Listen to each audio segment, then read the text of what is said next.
London மாநகரத்தின் Ambedkar Periyar படிப்பு வட்டத்தின் சார்பில் இந்த நிகழ்வினை ஏற்பாடு செய்திருக்கிற தோழர்கள் நடேசன் அவர்களே, ஹரீஷ் அவர்களே, திறனாக கூடியிருக்கிற அருமை பெரியோர்களே, நண்பர்களே, உங்கள் அனைவருக்கும் என் முதல் இந்த கூட்டத்திற்கு நீங்கள் நன்றாக அறிந்த லண்டன் மாநகரத்தின் கடுமையான போக்குவரத்து நெரிசல் காரணமாக சில நிமிடங்கள் தாமதமாக வர நேர்ந்தமைக்கு முதலில் மன்னிப்பு கேட்டுக்கொள்கிறேன். உள்ளே வருகிற போது நீங்கள் அளித்த அந்த நிகழ்வான வரவேற்புக்கு என் தலை வணக்கங்களையும் நன்றியையும் தெரிவித்துக் கொள்கிறேன். இன்றைய மாதம் மே மாதம், நம் ஈழ மக்கள் காயப்பட்ட மாதம் என்று நடேசன் குறிப்பிட்டார். எந்த மாதத்தில் தான் ஈழ மக்கள் காயப்படவில்லை? ஜூன் 5ஆம் தேதி தான் ஒன்லி சிங்களா ஆக்ட் என்பது 1956ஆம் ஆண்டில் கொண்டு வரப்பட்டது. காயம் அப்போதுதான் தொடங்கிற்று. 1983இல் ஜூலை கலவரத்தை நாம் அறிவோம். ஜூலை மாதம் மிக பெரும் காயப்படுத்திய மாதம். பிறகு மாதங்கள் தோறும் மக்கள் புலம்பெயர்ந்தார்களே, பிறந்த மண்ணில் வாழ முடியாமல் வேறு மண்ணுக்கு புலம்பெயர்ந்த எல்லா மாதங்களும் நம்மை காயப்படுத்திய மாதங்கள் தான். மிகப்பெரிய காயத்தை இந்த மே மாதம் தான் தந்தது.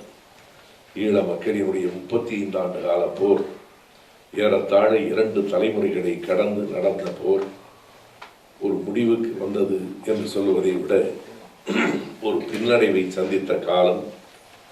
லட்சக்கணக்கான மக்களை, போராளிகளை நாம் இழந்த காலம் இந்த மே மாதம்தான் என்பதையும் நான் நினைத்து பார்க்கிறேன். இந்த மே மாதத்தில் அந்த காயங்களோடும் வேதனைகளோடும் தான் நாம் இங்கு சந்தித்திருக்கிறோம். அரசியல் அறம் என்பது குறித்து உரையாற்ற என்னை அழைத்திருந்தாலும் ஈழ மக்களோடு எனக்கு இருக்கிற ஒரு தொடர்பை, ஈழ மக்களால் தான் நான் லண்டனுக்கு முதலில் வந்து சேர்ந்தேன் என்கிற அந்த நினைவை, மே மாதத்தில் நாம் இழந்துவிட்ட அந்த மண்ணை சில நிமிடங்களாவது நினைத்து பார்த்து அது குறித்த சில செய்திகளை பதிவு செய்துவிட்டு இந்த தலைப்பிற்குள் வரலாம் என்று நான் கருதுகிறேன்.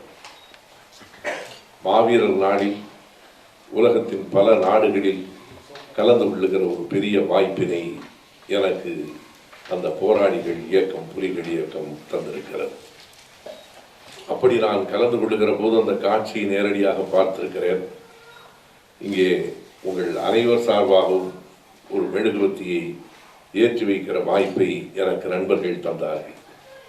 மாவீரர் நாள் எப்படி நிகழும் என்பதை நான் தமிழ்நாட்டின் கூட்டங்களில் விரித்து சொல்லியிருக்கிறேன். இங்கே அது தேவையில்லை, ஏனெனில் நீங்கள் அதனை பார்த்திருப்பீர்கள். தமிழ்நாட்டில் அந்த நிகழ்வுகளை எல்லோரும் பார்த்திருக்க வாய்ப்பு கிடையாது. எனவே அவற்றை நான் விரிவாக சொல்லியிருக்கிறேன். அந்த அரங்கத்தின் விளக்குகள் அனைத்தும் அணைக்கப்பட்டு கைகளில் மெழுகுவர்த்தியை, ஒரே ஒரு மெழுகுவர்த்தி அல்ல, அந்த அரங்கில் இருக்கிற ஆயிரக்கணக்கானவர்களும் கைகளில் மெழுகுவர்த்தி ஏந்தி நிற்கிற போது அவர்களோடு ஒருவனாய் நானும் நின்றிருக்கிறேன். அந்த மெழுகுவர்த்தியின் வெளிச்சத்தில் தன் தம்பியை நினைத்து, களத்தில் இழந்து போன தன் கணவனை நினைத்து, தன் மனைவியை நினைத்து, தங்கள் பிள்ளைகளை நினைத்து கண்கள் கலங்கி கண்ணீர் ஊறுகிற காட்சியினை நான் பார்த்திருக்கிறேன். மொழியாகி எங்கள் மூச்சாகி நாளை முடிசூடும் தமிழ் மீது ஆணை என்று தொடக்கத்தில் மொழிக்கான வாழ்த்தை, மொழியின் மீதான உறுதியை எடுத்துக்கொண்டுதான் விழிமூடி கண்துயிலும் போராளிகள் மீதும் வழிகாட்டி நடத்தி செல்லும் தலைவனின் மீதும் உறுதி எடுக்கிற அந்த ஈழ மக்களினுடைய உணர்வை, அந்த கவிதையை எழுதி தந்த புதுவை ரத்தனதுரையை இந்த நேரத்தில் நான் மறுபடியும் நினைத்து பார்க்கிறேன். உண்மையாகவே நான் மிகைப்படுத்தல் இல்லாமல் சொல்லுகிறேன். புறநானூற்றை நாம் ஆண்டுதோறும் பதிப்பித்தோம், ஈழ மக்கள் தான் புதுப்பித்தார்கள் என்பது வரலாற்று. அப்படி அவர்கள் புதுப்பித்த காரணத்தாலும் இன்றைக்கு 100க்கும் மேற்பட்ட நாடுகளில் ஈழ மக்கள் அகதிகளாக பரவி இருக்கிற காரணத்தாலும், அகதிகளாக வந்தாலும் தமிழோடு வந்தார்கள், தமிழை பரப்பினார்கள், நீங்களும் நான் நினைத்து பார்க்கிறேன். 5000 மைல்களுக்கு அப்பால் இங்கே வாழ்ந்தாலும் நாம் பிறந்த மண்ணையும் நம் அருமை தாய்மொழியையும் மறக்காமல் நேசிக்கிற தமிழர்களை இந்த லண்டனிலும் பார்க்கிற போது பெருமகிழ்ச்சி அடைகிறேன். இன்று காலையிலே கூட திருவள்ளுவர் பள்ளியிலே இருக்கிற பிள்ளைகளை பார்த்துவிட்டு வருகிற வாய்ப்பு எனக்கு கிடைத்தது. திருக்குறளை சொல்லுகிற பிள்ளைகளை லண்டனில் நான் பார்க்கிறேன். அவர்கள் லண்டனிலேயே பிறந்து வளர்ந்த பிள்ளைகள். திருக்குறளை கவிமணி தேசிய விநாயக பிள்ளையினுடைய கவிதையை நம்முடைய சின்ன பிள்ளைகளெல்லாம் பேசுகிற அதனை நான் பார்க்கிறேன். அந்த இடத்திலே தான் மொழியாகி எங்கள் மூச்சாகி முடிசூடும் தமிழ் மீது உறுதி என்று தமிழை முன்னிறுத்திய ஈழத் தமிழர்களினுடைய நினைவிலும் நான் நெகிழ்ந்து போகிறேன். அடுத்தடுத்து என்ன நிகழும், தமிழ் ஈழம் என்ன ஆகும் என்பது குறித்து நாம் பேசினால் தலைப்பை விட்டு வேறெங்கோ போய்விடுவோம் என்பதால் அந்த நினைவுகளை மட்டும் மாவீரர் நாளில் மட்டுமல்ல, இந்த மே மாதத்திலும் அத்தனை பெரிய இழப்பை நாம் சந்தித்த இந்த மே மாதத்திலும் குறிப்பாக மே 18ஆம் தேதிக்கு பிறகு நடந்த அத்தனை நிகழ்வுகளையும் நெஞ்சில் இருத்தி கொண்டு அவர்களுக்கான வீர வணக்கத்தை மறுபடியும் ஒரு முறை இந்த அரங்கில் பதிவு செய்து அரசியல் அறம் என்னும் தலைப்பில் உங்களோடு சில செய்திகளை நான் பகிர்ந்து கொள்வேன். நண்பர் ஹரீஷ் சொல்லுகிற போது ஏறத்தாழ 1 மணி நேரம் நீங்கள் உரையாற்றலாம் என்றும் அதற்கு பிறகு வினாவிடை பகுதியாக 1 மணி நேரம் அமைத்துக் கொள்ளலாம் என்றும் சொன்னார். அவர் சொன்னது 6 மணிக்கு. ஆனால் இப்போது காலம் கடந்து கொண்டிருக்கிற நேரத்தால் என்னுடைய உரையை ஒரு 45 நிமிடங்களாக நான் சுருக்கிக் கொள்ளுகிறேன். அந்த அடிப்படையிலிருந்து நீங்கள் வினாக்களை தொடுத்தால் அது வெறும் வினாக்களாகத்தான் இருக்க வேண்டும் என்பதில்லை. அது ஒரு கலந்துரையாடலாகவும் அமையுமானால் உங்களுக்கு மட்டுமின்றி அது எனக்கும் பயன் தரும். இருவழி பாதையாக நம் உரையாடல் அமையும். எனவே 45 நிமிடங்களில் இந்த அரசியல் அறம் என்பது பற்றிய செய்திகளை உங்கள் முன்னால் வைக்க நான் விரும்புகிறேன். அரசியலில் அறம் உண்டா என்பதுதான் இன்றைக்கு உலகெங்கும் வருகிற கேள்வி. அரசியல் அறம் என்கிற தலைப்பே முரணாக இல்லையா என்று ஒரு நண்பர் சமூக வலைத்தளத்தில் இந்த அறிவிப்பை பார்த்துவிட்டு பதிவிட்டிருக்கிறார். அந்த கேள்வியிலேயே என்ன இருக்கிறது என்றால், அரசியல் என்றாலே அறம் இல்லாத ஒன்று என்கிற ஒரு கருத்து மக்களிடத்திலே பரவலாக இருக்கிறது. அதனாலே தான் நாம் திரைப்படங்களிலே கூட பார்க்கிறோம், ஒரு வேடிக்கையான உரையாடல் உண்டு, ஆனால் அந்த வேடிக்கையான உரையாடலுக்குள் ஆழமான ஒரு செய்தி உண்டு. அரசியல்ல இதெல்லாம் சகஜம்பான். அரசியல்ல எதெல்லாம் சகஜம்னா, காசு கொடுத்து வாக்குகளை வாங்குவது சகஜம், ஒருவனை ஏமாற்றி இன்னொருவன் பதவிக்கு வருவது சகஜம், பக்கத்திலேயே இருக்கிறவன் யாரை நம்பி இருக்கிறானோ அவனாலேயே அவன் கீழிறக்கப்படுவது சகஜம், உண்மை இல்லாத நேர்மை இல்லாத ஒருவருக்கு ஒருவர் அறம் சாராத ஒரு போக்கு தான் அரசியலினுடைய இயல்பு. ஆகையினாலே தான் அரசியல் இதெல்லாம் சகஜம்பா என்கிற அந்த தொடர் சகஜமாக பயன்படுத்தப்படுகிறது. இது திரைப்படத்தில் மட்டுமல்ல, அரசியலை பற்றி இப்படிப்பட்ட கடுமையான பல சொலவடைகள் உண்டு. அரசியலில் இருக்கிறவர்களாலேயே சொல்லப்பட்டது உண்டு. அரசியல்தான் அயோக்கியர்களின் கடைசி புகலிடம் என்று உலக புகழ்பெற்ற தொடரை நாம் அறிவோம். எனவே அரசியல் என்றாலே அது அறத்திற்கு எதிரானது என்கிற ஒரு கருத்து பதிந்து கிடக்கிற இடத்தில் அரசியல் அறம் என்று நான் பேச வந்திருக்கிறேன். அரசியல் அறம் பற்றி தான் சிலப்பதிகாரத்திலே இளங்கோவடிகள் தன்னுடைய காப்பியத்தை தொடங்குகிற போதே குறிப்பிடுகிறார். அவரும் கூட அரசியல் என்றால் அறம் இருக்கும் என்று சொல்லாமல் அரசியல் பிழைத்தோர்க்கு அறம் கூற்றாகும் என்று சொல்கிறார். எனவே அரசியல் பிழைக்கிறவர்கள் உண்டு, அரசியலில் பிழை செய்கிறவர்களும் உண்டு, அரசியலை வைத்து பிழைக்கிறவர்களும் உண்டு. அப்படி இருக்கிறவர்களுக்கு அரசியல் பிழைத்தோர்க்கு அறம் கூற்றாவதும் என்றுதான் சிலப்பதிகாரம் தொடங்குகிறது. இது சிலப்பதிகாரத்திலே தொடங்கி பாரதியார் காலம் வரைக்கும் இந்த சிந்தனை இருக்கிறது. நல்லவை நாடிய மன்னரை வாழ்த்தி நயம்புரிவாள் எங்கள் தாய், அவர் அல்லவராயின் அவரை விழுங்கி பின் ஆனந்த கூத்திடுவாள் என்று பாரதியார் சொல்லுகிறார். ஒருவன் நல்ல அரசனாக இருந்தால் அவனை எங்கள் பாரத தாய், இந்த இடத்திலே நான் ஒரு குறிப்பாக போகிற போக்கில் சொல்லுகிறேன், பாரதியாரினுடைய இந்த பாட்டு வரிகள் தொன்று நிகழ்ந்தது அனைத்தும் என்று தொடங்குகிற அந்த பாடலில் இருக்கிறது. அந்த பாடல் வரிகளை கேட்கிறவர்கள் எல்லாம் தமிழ் மொழியை பாராட்டி பாரதியார் பாடிய பாடல் என்று கருதுகிறார்கள். அது உண்மையில்லை என்பதை பாரதியாரினுடைய கவிதைகளை படித்தவர்கள் அறிவோம். தொன்று நிகழ்ந்தது அனைத்தும் உணர்ந்திட சூழ்நிலை வாணர்களும் இவள் என்று பிறந்தவள் என்று உணராத இயல்பினாடாம் எங்கள் தாய் என்று பாரதியார் பாடியிருப்பது தமிழ் தாயை அல்ல, பாரத தாய். காரணம், அந்த கவிதைக்கான தலைப்பே பாரத தாய் என்பதுதான். பாரத தாயை பற்றி பாடுகிற போதுதான் இப்படி தொடங்கி அதற்கு பிறகு பாரதியார் சொல்கிறார், நல்லவை நாடிய மன்னரை வாழ்த்தி நயம்புரிவாள் எங்கள் தாய், அவர் அல்லவராயின் அவரை விழுங்கி பின் ஆனந்த கூத்திடுவாள் என்கிறார். அப்படி உண்மையாகவே பாரத தாய் மோசமான அரசியல்வாதிகளை எல்லாம் விழுங்கி இருந்தால் பாரத தாய்க்கே செரிமான கோளாறு வந்திருக்கு. இவ்வளவு பேர் நாட்டில் நல்லவர்களாகத்தான் இருக்கிறார். அப்படி அவர்களை விழுங்கி அதற்கு பின் ஆனந்த கூத்திடுவாள் என்றும் பாரதியார் சொல்லுகிறார். அப்படி நடக்கவில்லையே என்கிற ஆதங்கம் நம்மிடத்திலே இருக்கிறது. நாளுக்கு நாள் அரசியலில் அறம் தேய்ந்து வருகிறது. கொஞ்சம் அறம் இருப்பதை விட இப்போது மேலோங்கி இருக்கிறது என்று கருதினால் ஒரு மகிழ்ச்சி. ஆனால் நேற்றைக்கு விட இன்றைக்கு விட நாளைக்கு அது தேய்ந்து கொண்டே போகிறதோ என்கிற கட்டம், என்கிற கவலை நேர்மையாளர்களுக்கு அரசியலில் இருக்கிறது. அதனால் அரசியலுக்கு போகக்கூடாது என்கிற எண்ணம் இன்றைக்கு பெற்றோர்களிடம் கூட வருகிறது. நீங்கள் ஒரு பள்ளிக்கூடத்திலே போய் பிள்ளைகளிடத்திலே கேள்வி கேட்டால் தெரியும். நாங்கள் படித்த காலங்களிலே எல்லாம் அப்படி ஒரு கேள்வி உண்டு, நீ படித்து முடித்துவிட்டு என்னவாக விரும்புகிறாய்? எல்லோரும் பெரும்பாலும் நான் அறிந்த வரையில் எங்கள் தலைமுறையில் மருத்துவராக விரும்புகிறேன், பொறியாளராக விரும்புகிறேன். இப்போது பொறியாளராக விட விரும்புவார்களா என்று தெரியவில்லை. இருக்கிற பொறியாளர் என் மீது கோபித்துக் கொள்ளக்கூடாது. காரணம், பொறியாளர்களுடைய எண்ணிக்கை கூடுதலாக ஆகிவிட்டது. முன்பெல்லாம் இந்த ஊர்ல ஒரு பொறியாளர் என்று பெயரை சொன்னாலே அவரா, அதோ அந்த தெருவில் இருக்கிறார் என்று சொன்ன காலம். பிறகு பொறியாளரின் பெயரை கேட்டால் இந்த தெருவில் 5-6 பேர் இருக்கிறார்கள், எந்த வீடு, யாரை தேடுகிறாய் என்று கேட்ட நேரம். பிறகு கேட்கிற போது தெருவெல்லாம் பொறியாளர்கள் தான், உனக்கு எந்த முகவரி வேண்டும் என்று கேட்ட காலம்.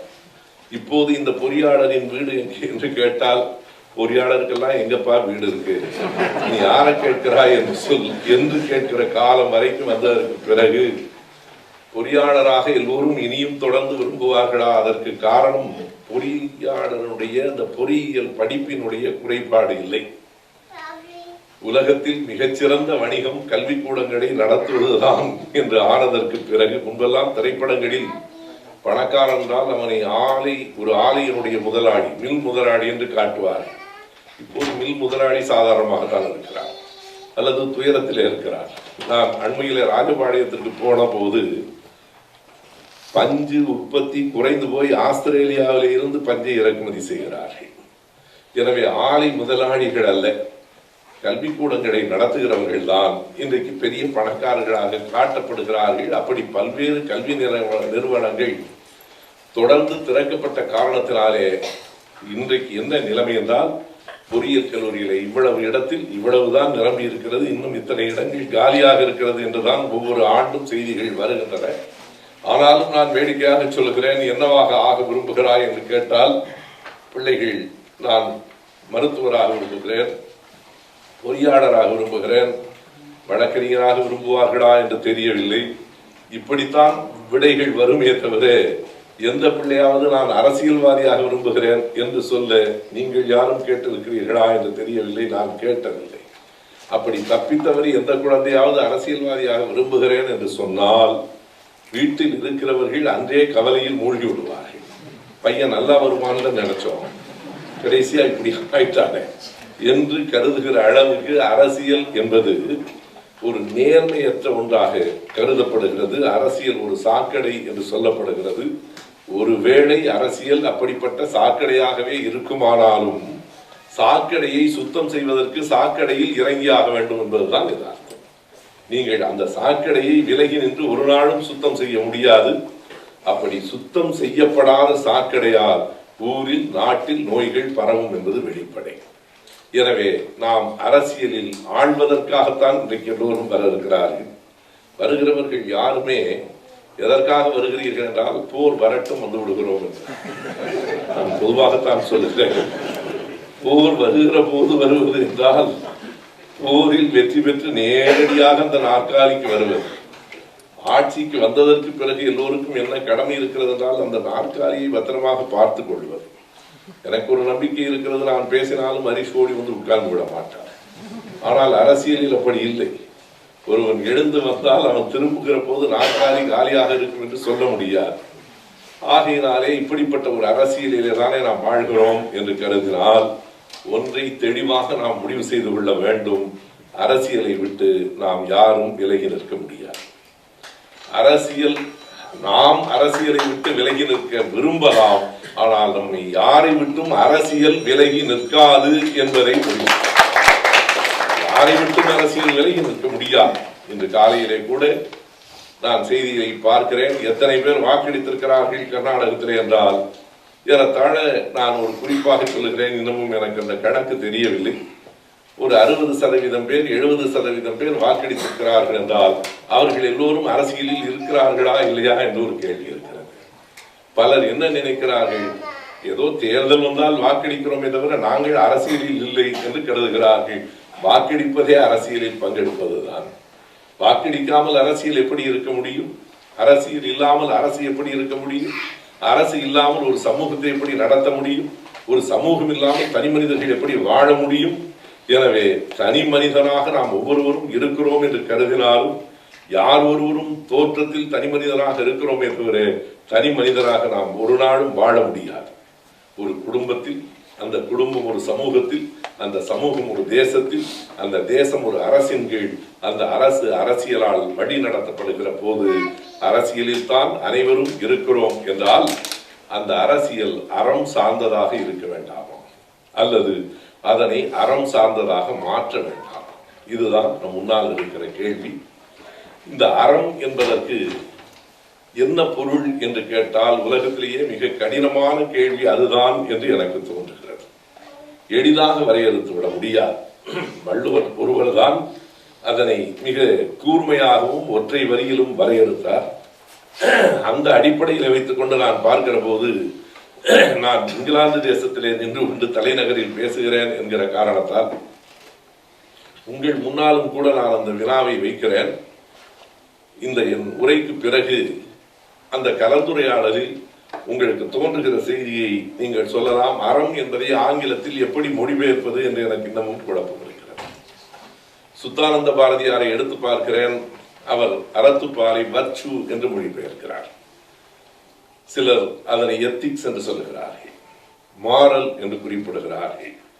அரசியல் அறம் என்றால் பொலிட்டிக்கல் எத்திக்ஸ் என்று சொல்லலாமா, த மொரல் ஆஃப் பாலிடிக்ஸ் என்று சொல்லலாமா, அந்த வர்ச்சூஸ் ஆஃப் பாலிடிக்ஸ் என்று சொல்லலாமா என்று கேட்டால் தமிழில் அந்த 3 சொற்களுக்கும் வேறு வேறு பொருள் ஆங்கிலத்தில் இருக்கிற சொற்களுக்கு இருப்பதாக நான் கருதுகிறேன். வர்ச்சு என்பது நற்குணங்கள், எத்திக்ஸ் என்பது நெறிமுறைகள், மாரல் என்பது ஒழுக்கம். இவை ஒவ்வொன்றையும் தனித்தனியாக எடுத்துக்கொண்டு இதுதான் அறம் என்று சொல்ல முடியவில்லை. அறத்தில் நற்குணம் உண்டு, அறத்தில் நெறிமுறைகள் உண்டு, அறத்தில் ஒழுக்கம் உண்டு. இவை அனைத்தையும் உள்ளடக்கிய ஒன்றுதான் அறமே தவிர அறத்தை இப்படி தனியாக ஒரு கூறாக பிரித்து விட முடியாது என்று எனக்கு தோன்றுகிறது. அதற்கு ஆங்கிலத்தில் என்ன சொல் இருக்கிறது என்று தெரியவில்லை. ஒருவேளை சொல் இல்லை என்று சொன்னால், பார்த்தீர்களா, எங்கள் தமிழில் இருக்கிற சொல் வேறு மொழியில் இல்லை என்று பெருமை பேசுவதற்காக நான் அதை குறிப்பிடவில்லை. ஒவ்வொரு மொழிக்கும் தனி சொற்கள் உண்டு. நான் எந்த மொழியையும் எப்போதும் குறைத்து சொல்லுவதில்லை. ஆங்கிலத்தில் இருக்கிற பல சொற்களுக்கு நமக்கு தமிழில் சொற்கள் இல்லாமலும் இருக்கலாம். அதனாலேயே ஒரு மொழி உயர்ந்தது இன்னொன்று தாழ்ந்தது என்பதற்காக நான் குறிப்பிடவில்லை. ஆனால் அறம் என்கிற சிந்தனை 2000 ஆண்டுகளுக்கு முன்பே தமிழர்களுக்கு வந்திருக்கிறது. அந்த அறம் என்பது ஒரு மிக ஆழ்ந்த பொருளை உடையதாக இருக்கிறது என்கிற நோக்கத்தில் மட்டுமே இதனை நான் கூறுகிறேன். வள்ளுவன் சொன்ன விடையை நாம் அனைவரும் அறிவோம். அவ்வை பாட்டி கூட ஈதல் அறம் என்றுதான் சொன்னாள். ஆனால் எனக்கு இன்னொரு பெரிய ஐயம் உண்டு. அவ்வை அறம் செய் என்று சொல்லாமல் அறம் செய்ய விரும்பு என்று ஏன் சொன்னாள்? அறம் செய் என்று சொல்லி இருக்கலாம் இல்லையா? அறம் செய்ய விரும்பு என்று ஏன் சொன்னாள் என்று சிந்தித்து பார்க்கிறேன். ஒரு வேளை ஆத்திச்சூடி பிள்ளைகளுக்காக நினைவிலே வைத்துக் கொண்டு சொல்லப்பட்ட நூல் என்கிற காரணத்தால் பிள்ளைகள் அந்த வயதில் அறம் செய்துவிட முடியாது, குறைந்தது அறம் செய்ய விரும்ப வேண்டும் என்று பாட்டி சொல்லிக் கொடுத்திருக்கிறாரோ என்று தோன்றுகிறது.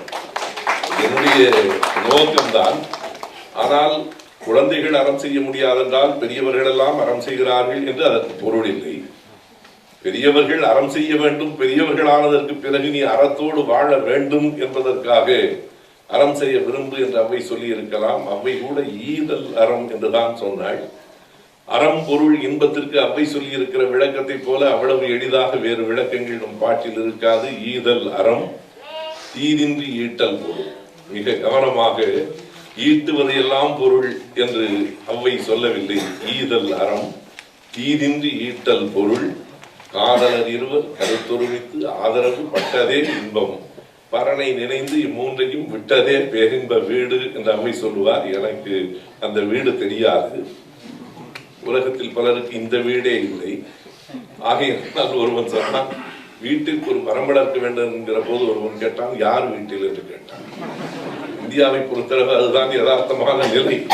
வீட்டுக்கு ஒரு மரம் வளர்க்க வேண்டும் என்பது சரிதான், வீடே இல்லையே, யார் வீட்டில் வளர்ப்பது? முதலில் வீடு கொடுங்கள், பிறகு கண்டிப்பாய் மரம் வளர்க்கிறேன் என்றால், வேண்டாம் நீ மரமே வளர்க்க வேண்டாம் என்று விட்டார். அதற்காக வீடு கொடுக்கிற நிலையில் அரசுகள் இல்லை. ஆகையினாலே இப்படி அவ்வை சொன்னாள். எல்லாவற்றையும் விட மிகச் சுருக்கமாக வள்ளுவன் சொல்வது, மனத்துக்கண் மாசு இளநாதல் அனைத்து அறம். அவ்வளவுதான் அறத்துக்கான விளக்கம். ஆனால் எனக்கு என்ன ஐயம் இருக்கிறார், மனத்துக்கண் மாசு இளன் ஆதல் அனைத்து அறம் என்று வள்ளுவன் சொன்ன அந்த விளக்கத்தில் ஒரு மாற்றமும் இல்லை. ஆனால் அது தனி மனிதர்களுக்கான. எண்ணி பாருங்கள், மனத்துக்கண் மாசு இளன் ஆதல் என்பது அரசியலுக்கு எப்படி பொருந்தும்?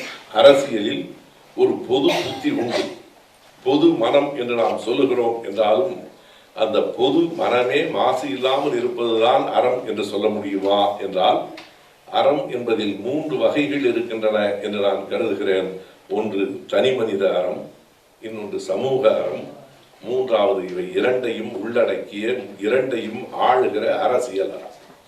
ஏன் நான் தலைப்பை அரசியல் அறம் என்று கொடுக்கிறேன் என்றால், அரசியல் அறத்துக்குள் சமூக அறம் அடங்கும், அரசியல் அறத்துக்குள் தனி மனித அறம் அடங்கும், அல்லது அரசியல் அறத்தோடு இருந்தால் சமூக வாழ்வும் தனி மனிதர்களும் அறத்தோடு இருக்க வாய்ப்பு இருக்கிறது. இந்த சமூக அறம் என்று சொன்னால் அதற்குள் பல பிரிவுகள் இருக்கின்றன.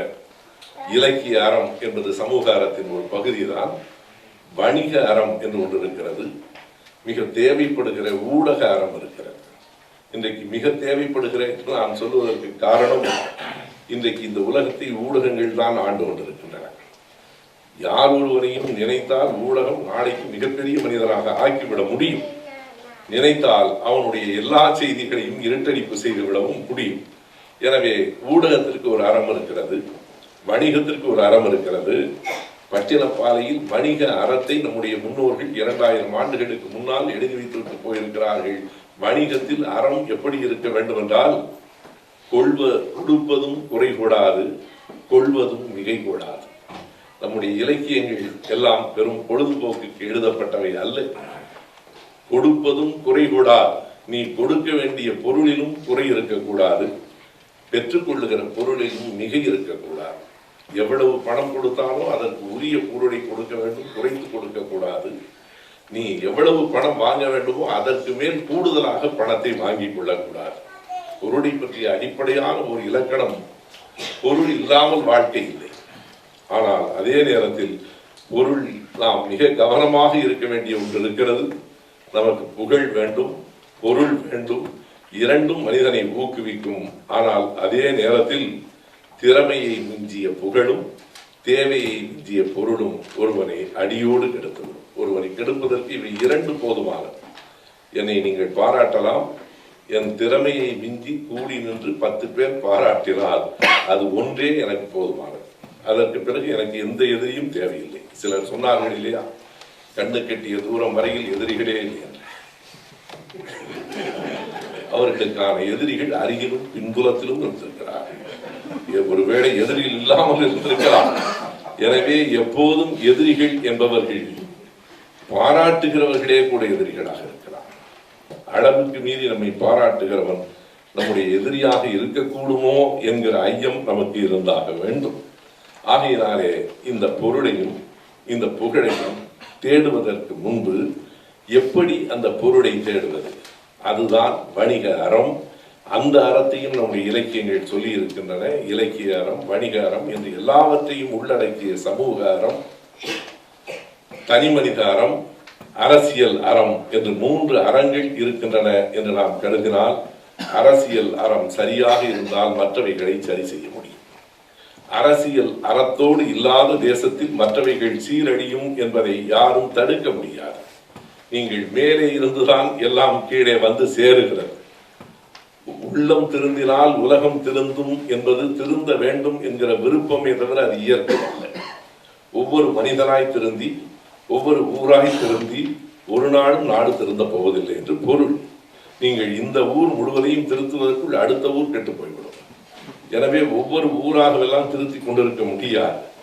மேலே இருக்கிற அரசு அறத்தோடு இருக்குமானால் கீழே இருக்கிற அனைவரும் ஒரு அறத்தோடு இருப்பதற்கான முயற்சி அல்லது தேவை அல்லது கட்டாயம் கண்டிப்பாக வந்து சேரும்.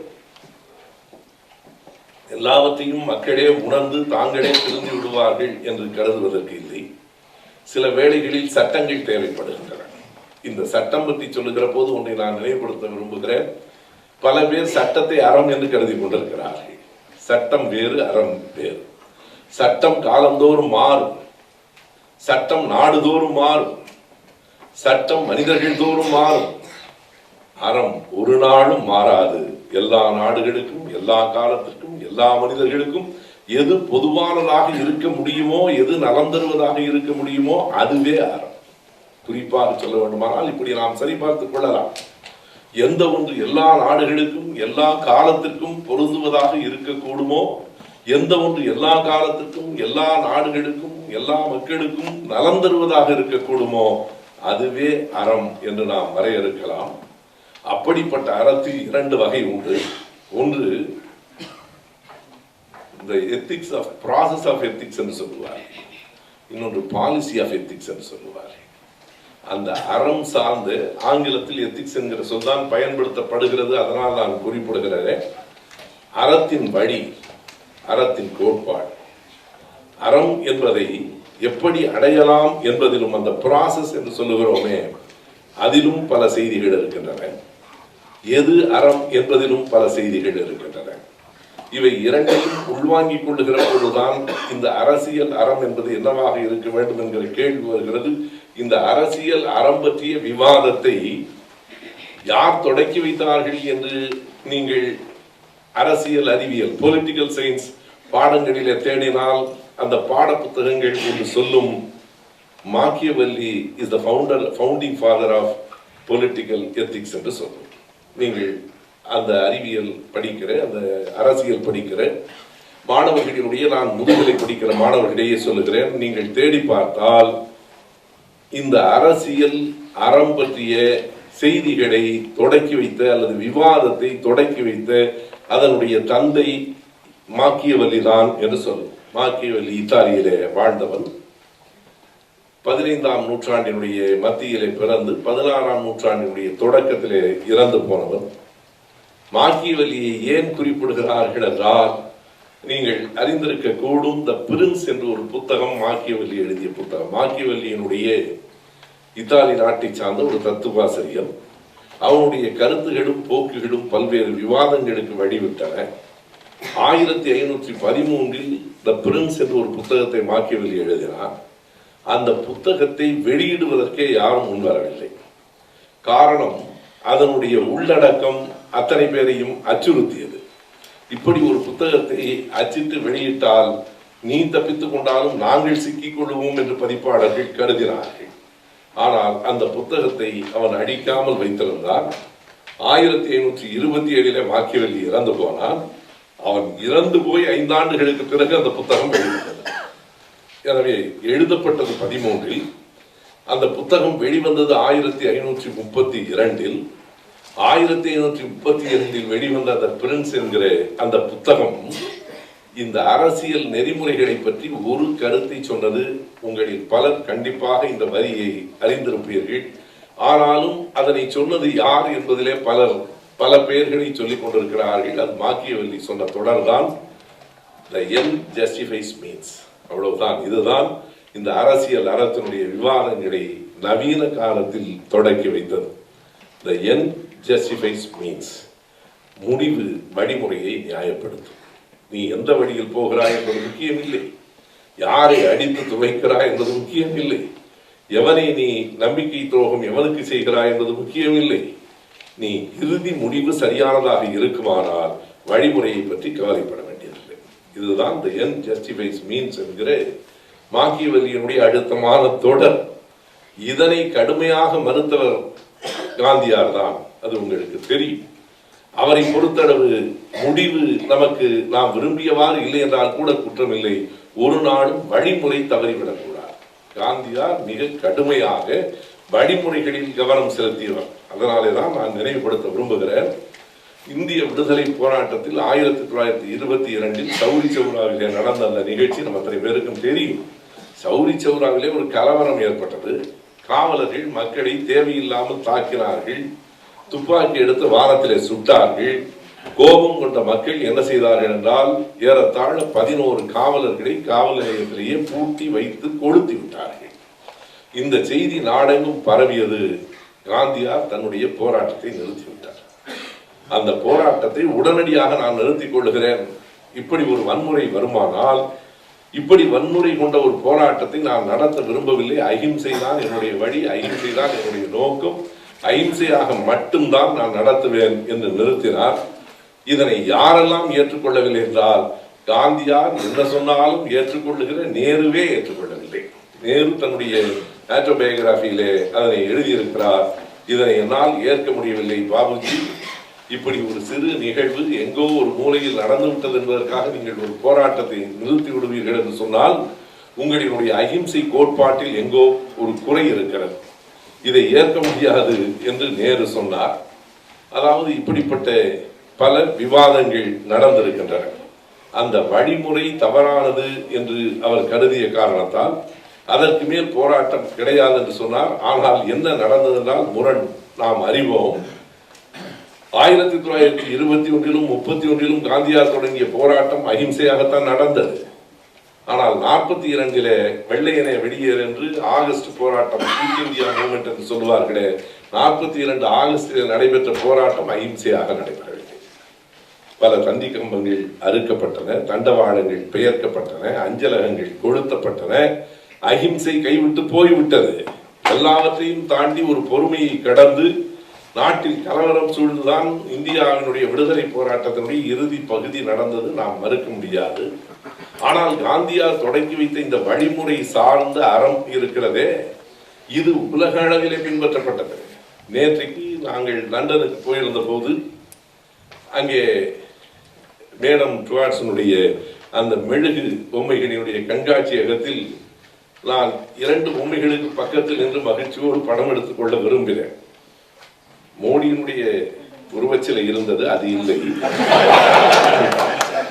நான் அவரை பற்றி எந்த விமர்சனத்தை வைக்கவில்லை, நான் அவரோடு படம் எடுத்துக்கொள்ள விரும்பவில்லை. இந்தியாவை தொடர்ந்து எடுத்துக்கொள்வது நல்லதில்லையோ என்று எனக்கு தோன்றுகிறது, அது வேறு. சார்லி சாப்ளினோடும் மார்டின் படம் எடுத்துக்கொள்ள வேண்டும் என எனக்கு தோன்றும். சார்லி சாப்ளினை போல திரைப்படத்தின் மூலமாக அத்தனை பெரிய புரட்சியை உருவாக்கியவன் யாரும் இருக்க முடியாது. நான் நேற்றைக்கு கூட என் மகனிடத்தில் சொன்னேன், அமர்ந்திருக்கிற என் பேரனுக்கு சார்லி சாப்ளின் படத்தை காட்டுங்கள் என்று மருமகளிடத்திலையும் சொன்னேன். The great dictator, the modern time காட்டுங்கள். ஒரு படத்தில் இத்தனை சமூக சிக்கல்களை, அரசியல் சிக்கல்களை ஒருவரால் சொல்ல முடியும் என்பது வியப்பாக இருக்கிறது. நான் கேள்விப்பட்டிருக்கிறேன், உண்மையா என்று தெரியாது. த கிரேட் டிக்டேட்டர் படத்தை பார்த்துவிட்டு ஹிட்லரே சிரித்துக் கொண்டார் என்று குறிப்பு இருக்கிறது, உண்மையா என்று தெரியாது. எனவே அப்படி சார்லி சாப்ளின் என்று சொன்னால், இன்னொரு பக்கத்திலே மார்ட்டின் லூதர் கிங். எதற்காக அவரை குறிப்பிடுகிறேன் என்றால், காந்தியாரினுடைய 2வது வழிமுறை மிக உறுதியானதாக இருக்க வேண்டும், அறம் சார்ந்ததாக இருக்க வேண்டும். அகிம்சையை நான் காந்தியிடமிருந்து கற்றுக்கொண்டேன் என்று சொன்னவர் மார்ட்டின் லூதர் கிங் தான். 65 அவர் ஒரு போராட்டத்தை எப்படி நடத்தினார் அமெரிக்காவில் என்பதை நாம் அறிவோம். நினைவுபடுத்துவதற்காக சொல்லுகிறேன். பேருந்திலே அப்போதெல்லாம் என்ன நிலை என்றால், முதல் பாதியிலே ஆங்கிலேயர்கள் மட்டும்தான் அமரலாம். பிற்பகுதியிலே தான் ஆங்கிலேயர் அல்லாதவர்கள் அமரலாம். அதிலும் குறிப்பாக ஆப்பிரிக்க மக்கள் அருகில் நிற்பதை அவர்கள் அப்போது ஒரு காலத்திலும் விரும்பவில்லை. அப்படி இருந்த போது ஒரு கருவுற்றிருந்த ஒரு பெண்மணி, அதுதான் நிறை மாதம், அந்த கருவுற்றிருந்த பெண்மணி பின்னால் இடமில்லாத காரணத்தால் முன்பகுதியில் அமர்ந்து விட்டாள் என்பதற்காக தண்டிக்கப்பட்டாள். அதனை எதிர்த்து அன்றைக்கு ஒரு மிகப்பெரிய போராட்டத்தை மார்ட்டின் லூதர் கிங் அறிவித்தார். அந்த போராட்டத்தினுடைய வழிமுறை இருக்கிறதே, அறம் சார்ந்த அரசியலுக்கு இதனை விட அழுத்தமான இன்னொரு நிகழ்வை நாம் காட்ட முடியாது என்று கருதுகிறேன். அன்றைக்கு அவர் அறிவித்த போராட்டம் என்ன என்றால், பேருந்தை கொடுத்துங்கள் என்று சொல்லவில்லை, மறியல் செய்யுங்கள் என்று கூட சொல்லவில்லை. வேண்டாம், நம்மை அவமதிக்கிற அரசு பேருந்துகளில் இனிமேல் ஆப்பிரிக்க மக்கள் யாரும் ஏற வேண்டாம் என்றார். அதுதான் போராட்டம், அவ்வளவுதான். யாரும் ஏறவில்லை, மறுநாடிலிருந்து ஏறவில்லை. அன்றைய அமெரிக்க அரசு என்ன கருதிட்டு, இவர்கள் ஏறாவிட்டால் நமக்கு என்ன பெரிய கோபம், போனால் போகட்டும் என்று ஓட்டினார்கள். ஆனால் ஒரு மாதம் கடந்ததற்கு பிறகு அவர்களுக்கு ஒன்று புரிந்தது, வருமானத்தில் ஏறத்தாழ 25% குறைந்து போயிற்று. பேருந்தை கூடுதலாக பயன்படுத்துகிறவர்கள் அவர்கள் தான். சரி, அப்போதும் அரசு என்ன கருதிற்று, ஒரு மாதம் எத்தனை நாள் நடப்பார்கள், எப்படியும் இன்னும் ஒரு மாதத்தில் சரியாகிவிடும் என்றார்கள். 6 மாதம் ஆயிற்று. ஆப்பிரிக்கர்கள் யாரும் பேருந்தில் ஏறவே இல்லை. ஒற்றை வரிக்காக, மார்ட்டின் லூதர் கிங் சொன்ன ஒற்றை சொல்லுக்காக, அவனுடைய புகழ்பெற்ற அந்த வரியை நாம் அறிவோம். ஐ ஹாவ் a dream என்றது தொடங்கும். எனக்கு ஒரு கனவு இருக்கிறது. ஒரு வெள்ளைக்கார குழந்தையும் ஒரு கருப்பு குழந்தையும் கைபிடித்து நடக்கிற காட்சியை பார்த்தவர்கள், விளையாடுகிற காட்சியை பார்க்க வேண்டும் என்று எனக்கு ஒரு கனவு இருக்கிறது. ஐ ஹாவ் a dream என்று அவன் தொடங்கிய அந்த வரி. நாங்கள் கூட சொல்லுவோம், தமிழ்நாட்டிலே எங்களுக்கு ஒரு கனவு இருக்கிறது. உண்மையான கனவு தான் அது. தமிழ்நாட்டில் நாங்கள் கண்ட கனவு கேரளாவில் நிறைவேறி இருக்கிறது. பிற்படுத்தப்பட்ட தாழ்த்தப்பட்டவர்களை எல்லாம் கோயில் அர்ச்சகர்களாக ஆக்கி இருக்கிறார்கள். அதில் என்ன கனவு என்று கேட்கிறார். எனக்கு கூட அந்த கோயிலுக்கு போக வேண்டும் என்று ஒரு ஆசை இருக்கிறது. வேறொன்றும் அல்ல, கருவறைக்கு உள்ளே இருந்து வெளியே வருகிற கருப்பு கை மேலேயும் வெளியே நிற்கிற வெள்ளைக்கை கீழேயும் இருக்கிற அந்த காட்சியை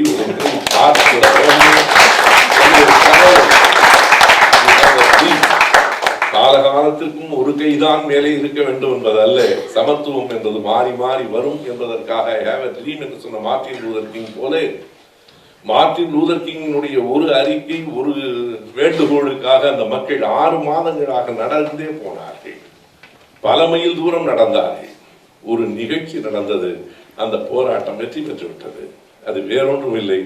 ஒரு முறை ஆடே இல்லாமல் பேருந்து ஒன்று போய்கொண்டிருக்கிற போது ஒரு வயது நிரம்பிய ஆப்பிரிக்க நாட்டை சார்ந்த ஒரு மூதாட்டி ஆப்பிரிக்க அமெரிக்கா நடந்து போய் கொண்டிருந்த போது அந்த ஓட்டுநர் பேருந்தை நிறுத்திவிட்டு அவன் சொன்னான், அந்த பயல்கள்லாம் நடக்கிறான், சின்ன பயலுங்க, வயசு போயிடுச்சு, பாட்டி நீ உனக்கு என்ன, நீ என்ன கிழவி, நீ கூட என்ன நடந்துகிட்டே இருக்கிற, பேருந்துல ஏறி வா என்று சொன்ன போது அந்த பாட்டி சொன்னாள், இல்லை மகனே, நான் எனக்காக நடக்கவில்லை, என் அடுத்த தலைமுறைக்காக நடக்கவில்லை. வரும், எனக்காக நடக்கவில்லை, நான் அடுத்த தலைமுறைக்காக நடக்கிறேன் என்று சொன்ன போது இந்த செய்தி பரவி அமெரிக்க அரசாங்கமே வெட்கி தலைகுனிந்தது. அந்த போராட்டம் எப்போது முடிந்ததுதான் அரசு அறிவித்தது, இனி யார் வேண்டுமானாலும் எங்கு வேண்டுமானாலும் அமரலாம் என்று. நீங்கள் எடுத்து பார்க்கலாம், 65ஆம் ஆண்டு அமெரிக்காவினுடைய நாளேடுகளில் ஒரு நாள் எது தலைப்பு செய்தியாக வந்ததென்றால், ஒரு ஆங்கிலேயரும் மார்ட்டின் லூதர் கிங்கும் அருகருகில் முதல் வரிசையில் அமர்ந்து பயணம் போன அந்த படம் தான் அன்றைக்கு அமெரிக்காவின் அத்தனை நாளேடுகளிலும். இது எங்கிருந்து வருகிறது என்றால், நான் காந்தியாரிடமிருந்து பெற்றேன். அரசியலின் வழிமுறையில் அறம் என்பது எனக்கு மிக தேவை என்று சொன்னார். இப்போது நீங்கள் மாக்கியவெளியோடு ஒப்பிட்டு பார்க்க வேண்டும். நீங்கள் எதை அடிப்பீர்கள், எதை உடைப்பீர்கள் என்பதை பற்றி எனக்கு கவலை இல்லை. The end justifies means, இறுதி முடிவு எதுவோ அது வழிமுறைகளை நியாயப்படுத்தும் என்றால் இதை அவுரங்கசீப் ஏற்றார். அவுரங்கசீப் தன் தந்தை ஷாஜஹானை சிறையிலே வைத்து விட்டுத்தான் அரசியலிலே அவர் அந்த நாட்டுக்கு பேரரசனாக ஆனார். ஆனால் அவுரங்கசீப் சொன்னார், நான் அரசனாக வந்ததற்கு பிறகு நாட்டுக்கு செய்த நன்மைகளை வைத்து கணக்கெடுங்கள், எப்படி வந்தேன் என்பதை பற்றி கணக்கிடாதீர்கள். நமக்கே ஒரு தொடர்படை உண்டு தானே. ரிஷி மூலம் நிதி மூலம் பார்க்காதீர்கள். நதி மூலமும் ரிஷி மூலமும் ஏன் பார்க்க கூடாது என்றால், பார்த்தால் நமக்கு அச்சம் வந்துவிடும். இப்போதெல்லாம் ரிஷிகளுக்கு மூலம் பார்க்க வேண்டும் என்பதல்ல, ரிஷிகளை பார்த்தாலே அது ஒரு காலத்தில் ரிஷி மூலம் பார்க்க கூடாது என்றார்கள். இன்றைக்கு அவர் மிக நல்லவராக இருக்கிறார். அவர் எப்படி இருந்து இந்த இடத்திற்கு வந்தார் என்று தேடாதீர்கள் என்றார்கள். தேட வேண்டிய தேவையே இல்லாமல் போய்விட்டது. அது ஒரு பக்கம். எனவே பழையவைகளை தேடாதீர்கள், எது முடிவோ அதை மட்டும் பாருங்கள் என்று மாக்கியவெல்லி சொன்னதுதான் அரசியல் அறம் என்றால் என்ன என்கிற ஒரு பெரிய வினாவை உலகத்தில் எழுப்பிற்று. இன்றைக்கும் நான் சொல்கிறேன், நீங்கள் கூகுள் எதிரே வேண்டுமானாலும் தேடி பாருங்கள். The founding father of political ethics Machiavelli என்றுதான் இருக்கும். மாக்கியவெல்லியனிசம் என்றே ஒரு இசம் இருக்கிறது. அம்பேத்கரியம் பெரியாரியம் மாதிரி மாக்கியவெல்லியனியம் என்றே ஒரு இயம் இருக்கிறது. ஆனால் எங்கே தவற விட்டு விட்டார்கள் என்றால், அல்லது நாம் சொல்லவில்லை என்றால், மாக்கியவெல்லியின் பாட்டனுக்கு பாட்டன் நம்மிடம்தான் இருக்கிறார். மாக்கியவெல்லி சொன்ன அதே செய்தியை தான் இயேசுநாதர் பிறப்பதற்கு 400 ஆண்டுகளுக்கு முன்னால் சாணக்கியன் சொன்னார். சாணக்கியனுடைய அர்த்த சாஸ்திரம் தான் மாக்கியவெல்லியினுடைய கூற்று. இரண்டும் நான் ஒரு கட்டுரை கூட படித்தேன், the tale of two villains என்று. அந்த கட்டுரையில் எழுதியிருக்கிறார்கள், the tale of two villains. ஒரு வில்லன் சாணக்கியன், இன்னொரு வில்லன் மாக்கியவெல்லி. இரண்டு பேரையும் ஒப்பிட்டு சிலர் ஒரே மாதிரி என்று எழுதியிருக்கிறார்கள், ஒரு சிலர் இல்லை இல்லை மாக்கியவெல்லியை விட சாணக்கியன் மேல் என்று எழுதியிருக்கிறார்கள். அது இன்னொரு விவாதம். ஆனால் அர்த்த சாஸ்திரத்தை படித்து பார்த்தால் அர்த்த சாஸ்திரம் அப்படித்தான் சொல்லுகிறது. நீ எப்படி மேலே போகிறாய் என்பது கேள்வி அல்ல, மேலே போகிறாயா இல்லையா என்பதுதான் கேள்வி. நந்த வம்சத்தை அழித்ததே மௌரியர்களினுடைய வாழா, சந்திரகுப்தனினுடைய வாழா, அல்லது சாணக்கியனுடைய மூளையா என்று கேட்டால் இந்த மூளை தான் முன்னால் நிற்கிறது. அவர்கள் ராஜாவாக ஆனதே இல்லை, ராஜ குருவாகத்தான் ஆகியிருக்கிறார்கள். ஒரே ஒரு புஷ்யமித்திரன் என்கிற வரலாற்றில் விதிவிலக்கு தவிர்த்து, அதாவது இப்படி நடைமுறை சொற்களில் சொன்னால் கிங்காக இருப்பதை விட கிங் மேக்கராக இருப்பது நல்லது என்று சிலர் கருதுகிறார்கள். கடைசியா இரண்டும் ஆகாமல் போய்விடுகிறார்கள். அது ஒரு பக்கத்தில். ஆகையினாலே அப்படி சாணக்கியன் சொல்லிக் கொடுத்த அந்த அர்த்த சாஸ்திரம் தான், நீ என்ன வேண்டுமானாலும் செய், எந்த இடத்திற்கு வர வேண்டுமோ வந்து செய், முடிவுதான் எல்லாவற்றையும் நியாயப்படுத்துவதற்கு முதலில் உலகத்துக்கு சொல்லிக் கொடுத்தவன் சாணக்கியன் தான். நான் சிறுவனாக இருக்கிற போது திரைப்படத்தில் சிவாஜி கணேசன் வசனம் பேசி கேட்டிருக்கிறேன். இப்போதும் எனக்கு அந்த வசனம் நினைவிருக்கிறது. காரணம், திரும்ப திரும்ப அந்த வசனத்தை பேசி எல்லோரும் நடிகராகிவிட வேண்டும் என்று ஆசைப்பட்டு நல்ல வாய்ப்பாகவோ அல்லது கெட்ட வாய்ப்பாகவோ ஆகாமல், ஒருவேளை நடிகனாகி இருந்தால் நாட்டுக்கு தலைவராகி இருப்பது எளிதோ என்று எண்ணத்தக்க வகையில் ஒரு முறை குருவிக்கரம்பை வேலு என்கிற ஒரு ஆய்வறிஞர் இப்படி ஒரு கவிதை எழுதினார். என்றால் தமிழ்நாட்டில் அறிவுமதி ஒரு குறுங்கவிதையில சொன்னார், எங்கள் தமிழ் மக்கள் தொடர்ந்து திரைப்படம் பார்த்து கொண்டிருக்கிறார்கள், ஏதோ வேலை இல்லாமல் பார்க்கிறார்கள் என்று கருதாதீர்கள். எங்கள் தமிழ் மக்கள் தொடர்ந்து திரைப்படம் பார்த்து கொண்டிருக்கிறார்கள், அடுத்த முதலமைச்சரை தேர்ந்தெடுப்பதற்காக என்று எழுதினார். ரொம்ப ஒரு அவசியமான காரணத்தோடு தான் அவர்கள் பார்த்து கொண்டிருக்கிறார்கள் என்று சொன்னார். குருவிக்கரம்பை வேலு என்கிற ஆய்வாளர், அவரே என்னிடத்தில் ஐயா மறைந்து போய்விட்டார், ஒரு முறை சொன்னார், சுபவி நான் எழுதினதே ஒரே ஒரு கவிதை தான், அந்த ஒரு கவிதையை நீங்க தான் உலகம்பூர சொல்லிட்டீங்க, அது இப்போது தமிழ்நாட்டுக்கு மிகவும் பொருத்தமாக இருக்கிறது. அவர் சொன்னார், படித்தோமே, வீணாய் படித்தோமே, பல நூறு புத்தகங்கள் படித்தோமே, நடித்தோமா, சில படங்களில் நடித்தோமா, நாட்டை பிடித்தோமா என்று இல்லாமல் படித்தோமே, வீணாய் படித்தோமே என்றார்.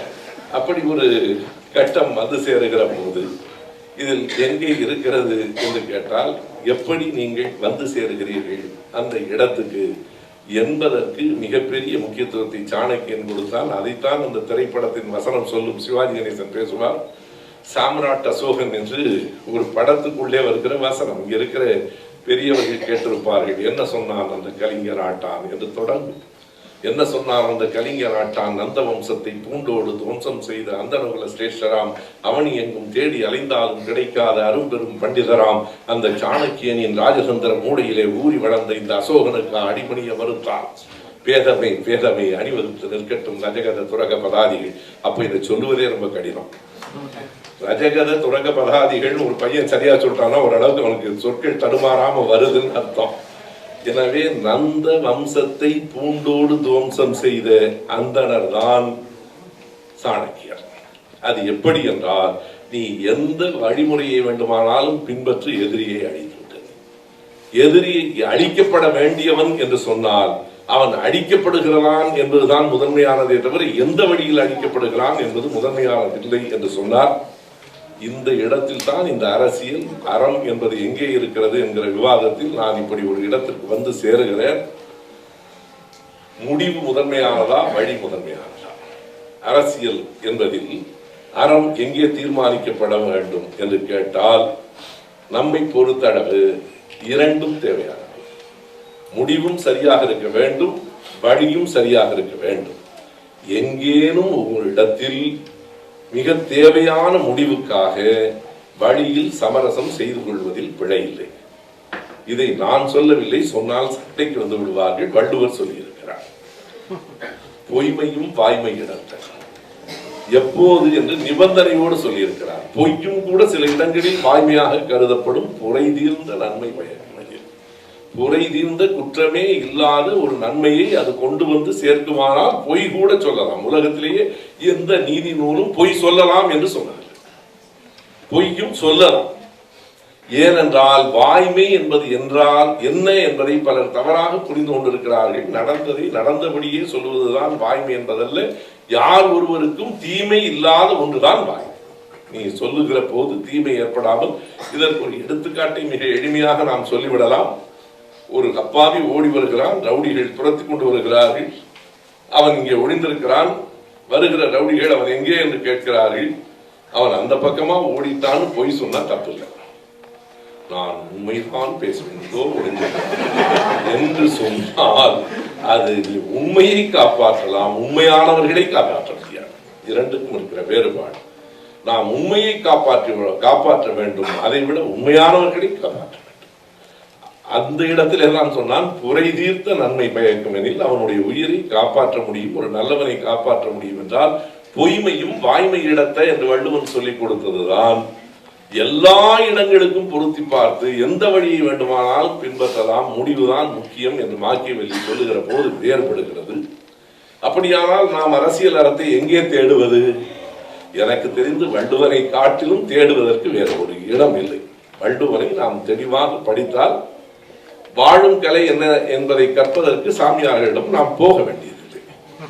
நம்மிடத்தில் எல்லாவற்றையும் வைத்துக் கொண்டு The Art of Living 6 மாசம் சொல்லிக் கொடுக்குறாங்க. அதுக்கு பணம் வேற நிறைய வாங்க.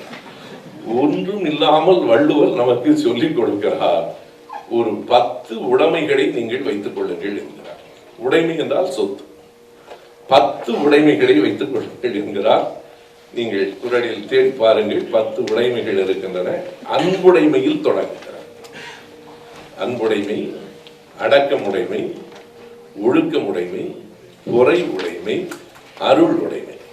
ஏன் 5ல நிறுத்துறோம்னா இது அறத்துப்பார்ல. அறிவுடைமை, ஊக்கமுடைமை, ஆழ்வினை உடைமை, பண்புடைமை, நாணுடைமை, பொருட்பால். 10 உடைமைகளில் 5 அறத்துப்பாலிலும் 5 பொருட்பாலிலும் இருக்கின்றன.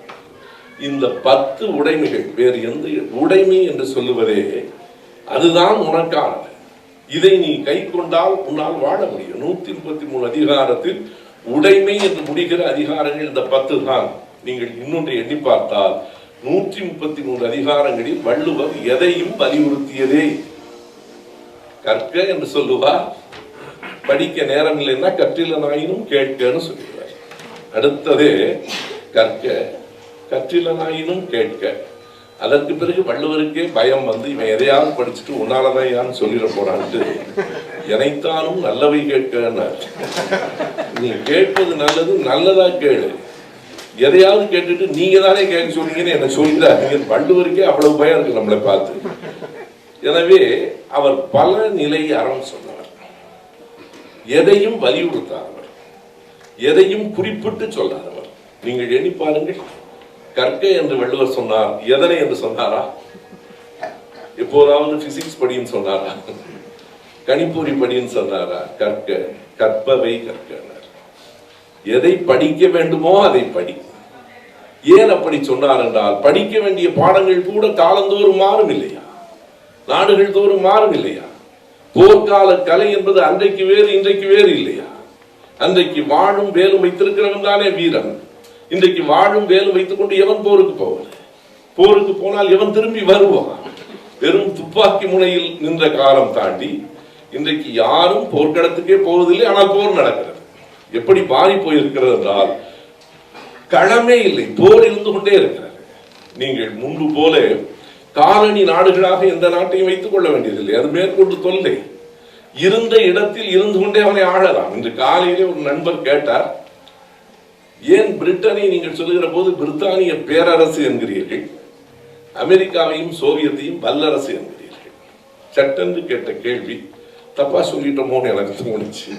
எல்லாரும் அப்படித்தான் சொல்றான், நம்ம சொல்லிட்டோம். பிறகு எனக்கு பொருள் புரிந்தது. ஏன் பிரித்தானிய பேரரசு என்றால், பிரிட்டன் பல நாடுகளை தன் காலனி நாடுகளாக ஆக்கி கொண்டு ஆட்சி பரப்பை பெரிதாக்கிய காரணத்தால் பேரரசு. அமெரிக்காவும் சோவியத்தும் இருந்த இடத்திலேயே இருந்து கொண்டு மற்றவனை தன் வலிமையால் ஆட்டி படைத்ததால் வல்லரசு. அவ்வளவுதான் அதுல இருக்கிற வேறுபாடு. இருந்த இடத்திலேயே இருந்து கொண்டு அந்த ஆட்சி பரப்பை பெரிதாக்குவதில்லை, வல்லமையால் ஆட்சியை எல்லா இடத்துக்கும் கொண்டு போவது. நீங்கள் காலையில் எழுந்து பல் துலக்குவதில் இருந்து எல்லாம் வெளிநாட்டிலிருந்து வருவதுதான். நீங்கள் எண்ணி பார்த்தால் வணிகத்தின் மூலமாக, வெறும் போரின் மூலமாகத்தான் ஆள வேண்டும் என்பதில்லை. அந்த காலங்களை நாம் கடந்து வந்து விட்டோம். வணிகத்தின் மூலமாக இப்படி பல்வேறு முறைகளிலே சொல்ல முடியும். ஒவ்வொரு காலத்திலும் ஒவ்வொரு சட்டங்கள் மாறும். எந்த ஒன்றும் நிலையாக இருக்காது, எந்த படிப்பும் நிலையாக இருக்காது. ஆகையினால்தான் வள்ளுவர் எதனையும் நிலையாக சொல்லவில்லை. தென்கட்சி சுவாமிநாதன் அவர்கள் சொல்லுவார், ஒருவருக்கு ஒருத்தி என்று ஆண் பெண் எண்ணிக்கை சமமாக இருக்கிற வரையில் தேவையான சட்டம். அது மாறி போனால் இந்த சட்டம் மாறும். நான் அண்மைகளை கூட லீட்ஸ்ல பேசுகிற போது சொன்னேன், செனகல் தேசத்தில் பெண்களின் எண்ணிக்கை கூடுதல். இன்றைக்கு இமாச்சல பிரதேசத்தில் ஒரு பழங்குடி மக்களிடம் ஆண்களின் எண்ணிக்கை கூடுதல். அந்த ஆண்களின் எண்ணிக்கை கூடுதலாக இருக்கிற இடத்திலிருந்துதான் பாஞ்சாலி கதை வந்திருக்க கூடும். அப்படித்தான் வந்திருக்க முடியும். இயற்கை அது. நீங்கள் 116 ஆண்களும் 100 பெண்களும் இருப்பதாக ஒரு கணக்கு சொல்லுகிறார்.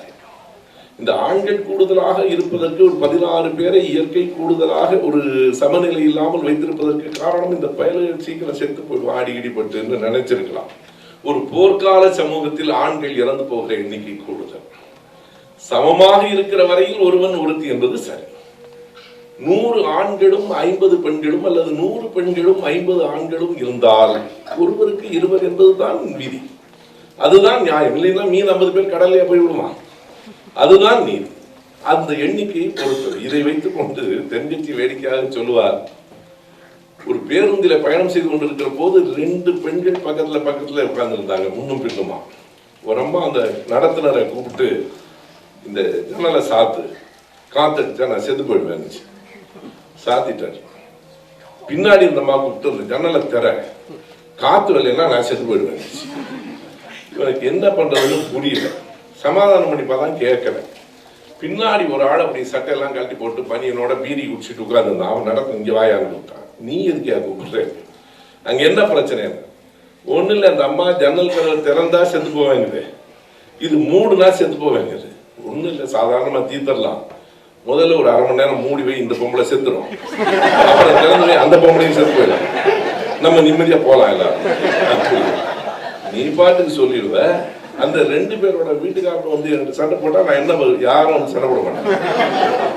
எப்படி உனக்கு தெரியும்? அந்த 2 பொம்பளைக்கும் நான் தான் நான் பண்ற கஷ்டம் தாங்காம தான் இங்கே கூப்பிட்டு வந்து, இங்கே நீ வேற கஷ்டப்படுற. பேசாம நான் சொல்றது செய்யும் தான். ஒரு இயல்பான விதிகள் மீறப்படுகிற போது இப்படி எல்லாம் வரும் என்று தென்கட்சி போகிற போக்கில் ஒரு வேடிக்கையாக சொல்லுவார். எதற்கென்றால் வள்ளுவர் எதையும் குறிப்பிட்டு சொன்னதில்லை, கட்டாயப்படுத்தி சொன்னதில்லை. ஒரே ஒரு இடத்தில் மட்டும்தான் 133 அதிகார தலைப்புகளில் ஒரு தலைப்பில் மட்டும்தான் வள்ளுவர் நம்மை கட்டாயப்படுத்துகிறார். அந்த தலைப்பு உங்களுக்கு நினைவு வந்தால் சொல்லுங்கள். அறம் வலியுறுத்தல். வள்ளுவன் வலியுறுத்திய ஒன்றே ஒன்று அறம் மட்டும். வேற எந்த 132 அதிகாரத்திலும் வலியுறுத்தல் என்கிற சொல்லே கிடையாது. அரண் மட்டும், அறத்தை மட்டும்தான் வள்ளுவன் வலியுறுத்தினான். அரண் வலியுறுத்தல் என்று. அதுபோல மனிதர்களுக்கு சொத்து என்ன என்று கேட்டால் 10 உடைமைகள் இருக்கின்றன என்று சொன்னால் அதில் ஒரு உடைமையை நாம் கைப்பற்றி கொண்டால் கூட கண்டிப்பாய் நாட்டில் அரசியல் அறம், அன்புடைமை, அறிவுடைமை எல்லாம் சரி. ஆனால் வள்ளுவன் கவனமாகத்தான் கடைசியாக நான் உடைமையை வைத்திருக்கிறான். வெட்கப்படு என்று சொன்னான். எப்போது சமூகம் வெட்கத்தை விட்டுவிட்டதோ, எதற்கு? முதல் குறளே நீங்கள் தெரிந்தவர்களுக்கு தெரியும். முதல் குறளிலேயே ஒரு விளக்கத்தை வள்ளுவன் வேறு எந்த அதிகாரத்திலும் அப்படியெல்லாம் விளக்கம் சொன்னதல்ல. கருமத்தால் நாணுதல், திரு முதலார் நாணுதல் இரண்டுக்கும் வேறுபாடு உண்டு என்று ஒரு விளக்கத்தை முதலில் சொல்லிவிட்டு, நான் சொல்லுகிற நாணம் வெட்கம் என்பது பெண்கள் அடைகிற நாணத்திற்கும் அதுவுமே இப்ப நம்ம தேவையில்லைங்கிற இடத்துல தான் சொல்றோம். அச்சம், மடம், நாணம், பயிர்ப்பு இதெல்லாம் பெண்கள் ஒன்றும் வேண்டாம், நீ வேலையை பாரு, அவங்க வேலையை பார்க்கணும். எதுக்கு பார்த்த உடனே வைக்கப்பட்டிருக்கு? தலை குனிஞ்சு நடந்து போய் முட்டிக்கிறதுக்கா? அதெல்லாம் ஏனென்றால் அம்பேத்கர் பெரியார் படிப்பு வட்டத்தின் சாரங்களில் மிக கூர்மையான ஒன்று, 2 பேரையும் சேர்த்து சொல்லுகிற பாலின சமத்துவம் என்பது 2 பேரும் கடுமையாக வலியுறுத்திய ஒன்று. பெரியார் என்று பலரும் கருதுகிறார். அதே அளவுக்கு அம்பேத்கர் 1951 தான் கொண்டு வந்த இந்து சட்ட மசோதா திருத்தத்தில் பெண்களுக்கான சொத்துரிமையை, சமத்துவத்தை வலியுறுத்தியவர் அம்பேத்கர்.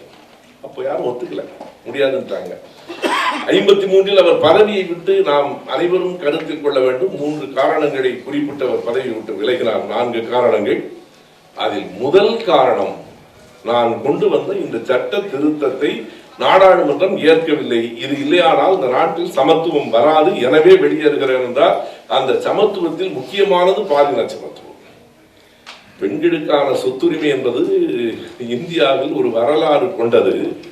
1929 செங்கல்பட்டு சுயமரியாதை மாநாட்டு, முதல் சுயமரியாதை மாநாட்டில் தான் பெண்களுக்கு சொத்துரிமை வேண்டும் என்கிற தீர்மானம் நிறைவேற்றப்பட்டது. அது 29. பிறகு 51 அம்பேத்கர் முயற்சி செய்தார். 89 தமிழ்நாட்டில் கலைஞர் ஆட்சியில் அது சட்டமாக நிறைவேற்றப்பட்டது. இது ஒரு வரலாறு. இது எந்த கட்சிக்கான வரப்பொருள் ஒரு வரலாற்று செய்தி. எனவே பால் இன சமத்துவம் என்பதை மிக அடித்தளமாக வைத்துக் கொண்டு, அதற்காகத்தான் நாம் இப்போது சொல்லுகிறோம் அச்சம், மடம், நாணம், பயிர்ப்பு இதெல்லாம் ஒரு பக்கம் இருக்கட்டும். மனிதர்கள் இயல்பாக நண்பர்களாக, நான் எந்த திருமண வீட்டிற்கு போனாலும் என்னுடைய வாழ்த்தின் மிகச் சுருக்கம் இதுதான், நீங்கள் இருவரும் நல்ல நண்பர்களாக வாழ்க. நண்பர்களாக வாழ்கிற வீட்டில் சிக்கல் வராது. நண்பர்களாக இருந்தால் ஏற்றத்தாழ்வு கிடையாது. நண்பர்களாக இருந்தால் எதிர்பார்ப்பு கிடையாது. மற்ற எல்லா உறவுகளிலும் ஏற்றத்தாழ்வு உண்டு, மற்ற எல்லா உறவுகளிலும் எதிர்பார்ப்பு உண்டு. ஆனால் நண்பர்களிடத்திலே ஏற்றத்தாழ்வும் எதிர்பார்ப்பும் இருக்காது.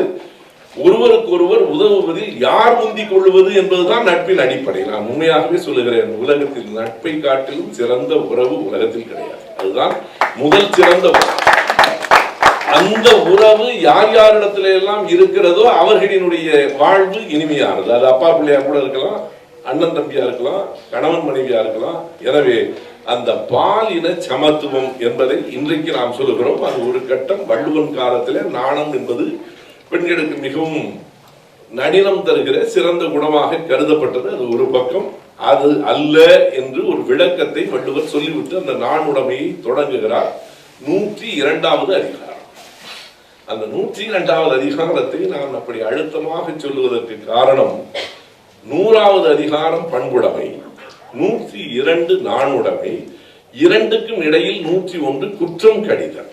இந்த குற்றம் கடிதலில் ஒன்றை சொல்லிவிட்டு தான் நீங்கள் எதற்கு வெட்கப்பட வேண்டும் என்பதை 102வது அதிகாரத்தில் வள்ளுவர் சொல்லுகிறார். அந்த ஒன்று சரியாக இருந்தால் நாட்டில் அரசியல் அறம்.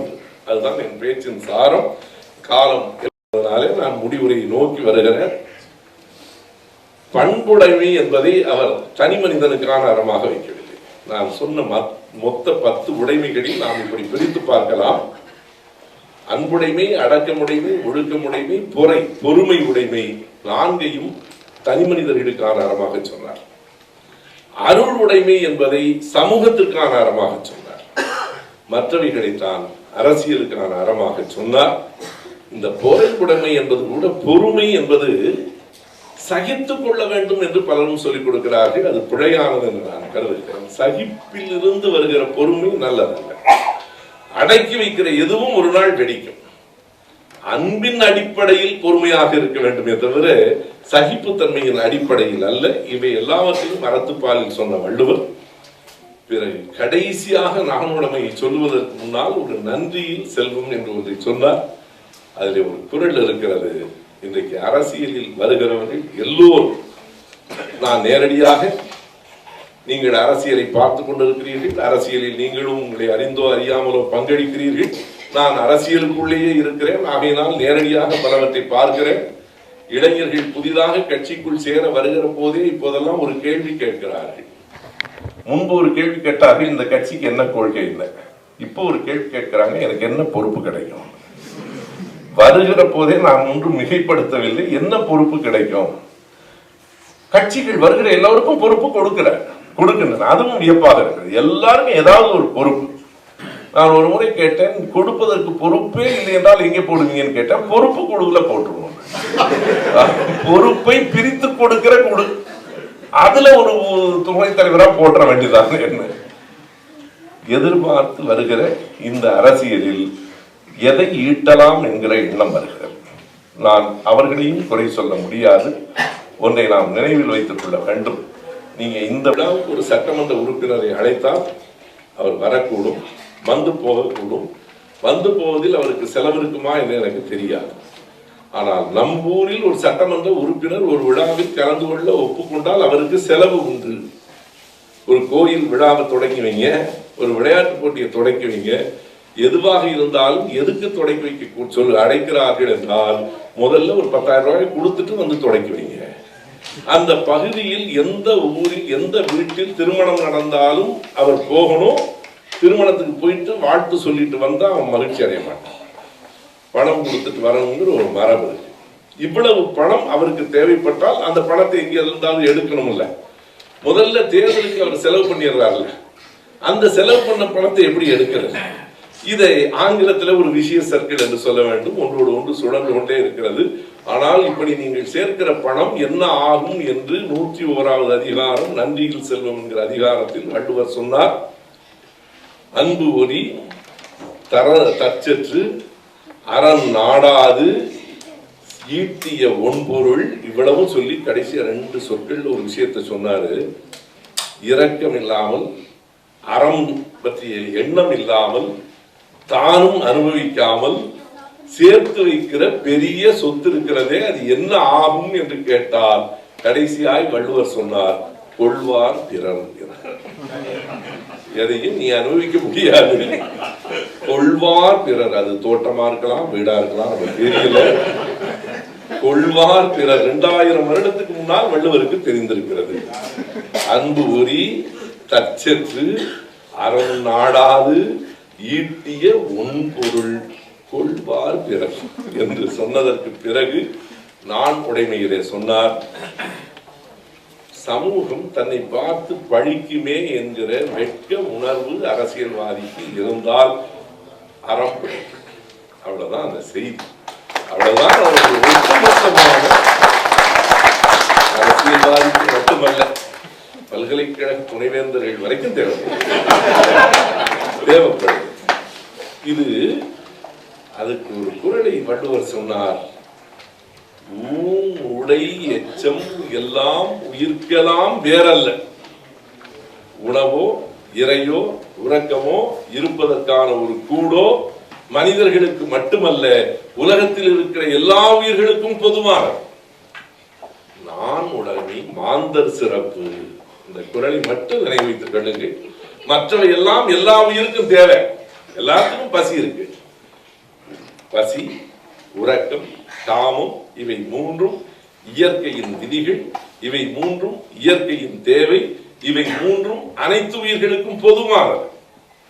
எந்த சிங்கமும் எப்பவாவது வெட்கப்பட்டு பார்த்துக்கோமா, ஐயோ இந்த ஆட்டை அடிச்சிட்டோமே அப்படின்னு புலி வெட்கப்படாது, வருத்தப்படாது. அப்படி வெட்கப்படுகிற, தப்பு செஞ்சிட்டோமேன்னு வருத்தப்படுகிற நான் உடைமை மாந்தர் சிறப்பு. அவ்வளவு. மாந்தர் குலத்துக்கு எது சிறப்பு என்றால் நான் உடைமை மாந்தர் சிறப்பு. அந்த நான் உடைமை மட்டும் இருக்குமானால் இந்த சமூகத்தில் பிழைகள் நேராது. நம்ம போய் ஒரு பிறப்பு சான்றிதழ் பர்த் சர்டிபிகேட் கேட்டா ஒரு 100 ரூபாய் தரிக்கலாம். 100 ரூபாய் கொடுக்கலன்னா நான் பிறக்காதவனாவே இருக்கணும் கடைசி வரைக்கும். ஒரு 100 ரூபாய்க்காக நான் பிறக்காதவனா எப்படி ஆயிடுவேன்? வேற ஏதாவது என்ன ரொம்ப அறிவாளின்னு ஒரு சான்றிதழ் கேட்டா கொடுக்க மாட்டேன்னு சொல்லலாம். பிறந்திருக்கனே, அதுக்கு சான்றிதழ் கொடுக்கிறதுக்கு பணம் கேட்கிற நாணம். அதாவது முன்பெல்லாம் சொல்லுவார்கள், முன்னும் பின்னும் பார்த்து தெரியாம பணம் வாங்குகிற காலமெல்லாம் போய் இதுக்கு இவ்வளவு ரூபாய் கொண்டாந்து கட்டிட்டு போயிடு அப்படின்னு அரசாங்கத்தை விட அதிகாரமாக சொல்லுகிற ஒரு நிலை இன்றைக்கு இருக்கிறது என்று சொன்னால் நம்மை விட்டு ஒரு சமூகம் நாணமற்று போய்விட்டது என்று. எது மிகப்பெரிய இழிவு அல்லது ஒரு சமூகத்திற்கான மிகப்பெரிய ஆபத்து என்றால் ஒரு சமூகம் நாணமற்று போய்விடுமானால், பழி அஞ்சாமல் இருக்குமானால். புகழனின் உயிரும் கொடுக்குவர். அதாவது ஒரு பாட்டில் புறநானூறு சொன்னது, இந்திரன் அமிழ்தம் எய்வதாயினும் தமியர் உண்டினர், புகழனின் உயிரும் கொடுக்குவர், பழியனின் உலகுடன் பெரினும் கொள்ளலர். இப்படிப்பட்ட சிலர் இன்னமும் இருப்பதால் தான் இந்த உலகம் இன்னமும் இருக்கிறது. உண்டால் நம்மை உலகம் என்று தொடங்கும். இந்திரனுடைய அமிழ்தம் அப்படி ஒன்று இருந்தால், இந்திரன் ஒரு ஆள் இருந்து அவர் அமுதம் தயாரிச்சுட்டே இருந்து அந்த அமிழ்தமே கிடைப்பதாக இருந்தாலும், நேற்றைக்கு தான் நான் பேசுகிற போது சொன்னேன், பல நேரங்களில் அதாவது தட்டுங்கள் திறக்கப்படும் என்பது கூட எனக்கு வியப்பாக இருக்கிறது. தட்டுகிற போதெல்லாம் கதவு திறக்கப்பட்டு விடும் என்று சொன்னால் கதவை திறந்தே வைத்து விடலாம். நமக்கு தட்டுகிற வேலையும் அவருக்கு திறக்கிற வேலையும் மிச்சமாகும். ஒருவன் கேட்டால் என்ன வரம் வேண்டும் என்று கேட்கிறார் கடவுள். இது கூட தெரியாத நீர் என்ன கடவுள், நீயே கொடுத்துட்டு போயிட வேண்டிட்டாங்க, எங்கிட்ட வந்து என்ன வரம்னு ஏன் கேட்கிறேன். எனவே அப்படி ஒரு கட்டத்தில் இந்திரன் என்று ஒருவர் இருந்து அமிழ்தம் மேல் தயாரித்து நமக்கு அனுப்பினால், இந்திரன் அமிழ்தமே இயைவதாயினும் தமியர் உண்டிலர், அமிழ்தம் கிடைச்சாலும் அடுத்தவனுக்கு கொடுக்காம தானா சாப்பிட மாட்டான். அமிழ்தம்லாம் வேண்டாம், அல்வாவே அவனுக்கு கொடுக்க மாட்டேங்க. எனவே அப்படிப்பட்டவர்கள் உண்டு. புகழனின் உயிரும் கொடுக்கும், பழியனின் உலகுடன் பெரினும் கொள்ளலர். இந்த பழி கண்டு அஞ்சுகிற இந்த நான் உடைமைதான். அப்படியானால் புகழ் மீது ஒரு ஆசை வரலாமா மனிதனுக்கு என்றால் ஏன் என்பதை மட்டும் சொல்லி என் நிறைவு உரையை நான் முடிக்கிறேன். நீங்கள் திருக்குறளை அப்படியே பகுத்து பார்த்தால் ஒன்று தெரியும். இல்லறவியலின் உச்சமாக முடிகிற அதிகாரம் 24 புகழ்ல தான் முடியும். ஏனென்றால் இந்த இயல்பான இந்த சாதாரண வாழ்வில் புகழை தவிர நாம் பெறுவதற்கு உச்சமாக வேறொன்றும் இல்லை. துறவுக்கு போகிற போது அதையும் உதறி தள்ளுன்னு சொல்லுவார். புகழை ஏன் பெற வேண்டும், பிறகு ஏன் உதற வேண்டும் என்றால் பெற்ற பிறகுதான் உதற முடியும். பெறாத ஒன்றை எப்படி உதற முடியும்? புகழ்தான் இல்லற வாழ்வின் உச்சம். எதற்காக புகழுக்கு ஆசைப்படுகின்றால், ஆசை இல்லாமல் மனிதனால் வாழ முடியாது. பணத்துக்கு ஆசைப்படுவதை விட, வேறு வேறு இடங்களுக்கு ஆசைப்படுவதை விட புகழுக்கு ஆசைப்படுவது, நல்லது செய்தால்தான் புகழ் வரும் என்பதால் புகழுக்காவது ஆசைப்பட்டு தொலை, அதற்காகவாவது நல்லது செய் என்பதற்காக அச்சமும் ஆசையும் தான் மனிதர்களை வழி நடத்துகின்றன. ஆசை இல்லாத வாழ்க்கை வாழவே முடியாது. ஒண்ணுலே ஆசை இல்லைன்னா அப்புறம் போயிட்டு புறப்பட வேண்டியதான். ஒன்றும் பல பேர் சொல்லுகிறார்களே தவிர, பலர் நான் பார்த்திருக்கிறோம், நாமே யாருக்கும் இந்த உலகத்தை விட்டு போவதற்கு யாருக்கும் விருப்பம் இல்லை. வயதான பெரியவர்கள் சொல்லுவாங்க, யமதர்ம என் சீட்டை தொலைச்சிட்டான் போல இருக்கு, என்னை கூட்டிகிட்டே போக மாட்டேங்கிறான்னு வருத்தப்படுவதை பார்த்துருக்கோம். ஒரு நாள் திடீர்னு ஜன்னல் ஓரமா யமதர்மன் வந்து நின்று சீட்டு கிடைச்சிருச்சு, புறப்படலாமான்னு கேட்டா யாரும் போக தயாரா இருக்கா. இந்த உலகத்தில் 2 முரண்களுக்கு இடையில் இந்த வாழ்க்கை நடக்கிறது. கண்டிப்பாக ஒரு நாள் எல்லோரும் இறந்து போய் விடுவோம் என்பது ஒன்று, கண்டிப்பாக இறந்து போவதற்கு யாருக்குமே விருப்பம் இல்லை என்பது இன்னொன்று. இந்த 2 முரண்களுக்கு இடையில் தான் வாழ்க்கை சக்கரம் நகர்கிறது. இந்த 2க்கும் இடைப்பட்ட வாழ்வில் படிகண்டு அஞ்சுகிற, நாணப்படுகிற, வெட்கப்படுகிற ஒரு சமூகம் இருக்குமானால் இந்த பிழைகள் நடக்காது. மக்களிடத்தில், குறிப்பாக அரசியல்வாதிகளிடத்தில் நாம் எதை கொண்டு செல்ல வேண்டும் என்றால் நான் உடைமை. மக்களிடத்தில் நான் உண்மையாகவே சொல்லுகிறேன், ஒரு பெரிய பேராசிரியராக இருந்தவர் ஒரு வேறு விதமான குற்றச்சாட்டுக்காக, உண்மையாக இருக்கலாம் தவறாக இருக்கலாம், குற்றச்சாட்டுக்காக கைது செய்யப்பட்டு அதற்கு ஆட்படுவது எவ்வளவு பெரிய அவமானம் என்பதை உணர்ந்தால், அந்த வெட்க உணர்ச்சி இருந்தால் பிழைகள் குறையும். அரசியலில் அறம் வேண்டுமானால் நான் உடைமை மாந்தர் சிறப்பு, அதிலும் குறிப்பாக நான் உடைமை அரசியலின் சிறப்பு. நன்றி, வணக்கம்.